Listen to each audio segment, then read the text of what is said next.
Tila pinagkakaitan ng katahimikan ng ilang yumao sa isang komunidad malapit sa Manila North Cemetery.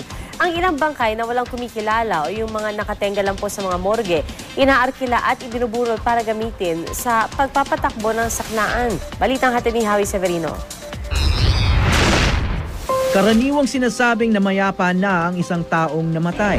Pero para sa mga bangkay na di na nakikilala at di na natutubos sa mga morgue at ospital, gaya ng mga pinanimula ang biktima ng summary execution at yung mga basta na lang natagpo ang lumulutang sa ilog, kapayapaan ba itong maituturing? Imbis kasi na maayos na mahimlay ang kanilang labi, hindi tiyak ang kanilang paglalagyan.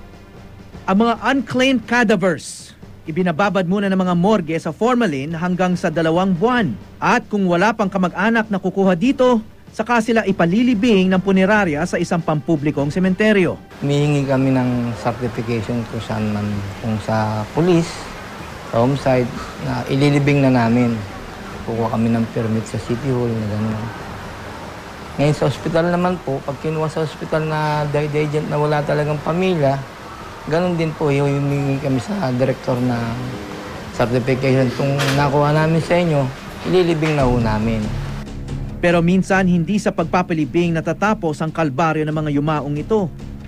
Sa isang komunidad sa labas ng Manila North Cemetery, tila may kababalaghang nangyayari.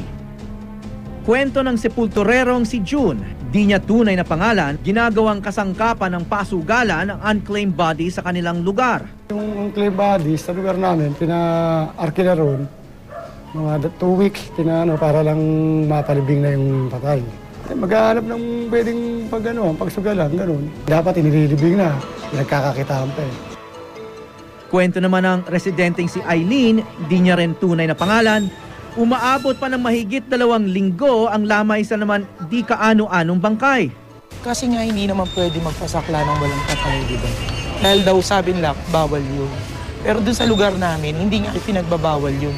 Dahil nga unang-una, nakakatulong nga talaga siya sa patay, na ipalilibing nila yung mga patay. Kaya lang, hindi naman lahat ng namamatay doon, taga ron sa lugar namin.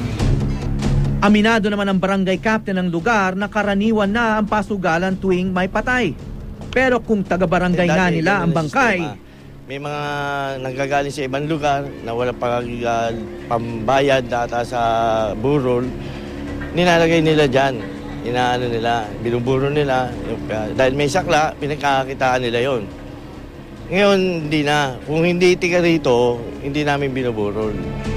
natukoy man ang pagkakakilanlan o hindi, nabalikan man ng kanilang kaanak o tuluyan ng nalimutan, di dapat ipagkait sa sinumang namayapa ang tunay na kapayapaan sa pamamagitan ng maayos na himlayan.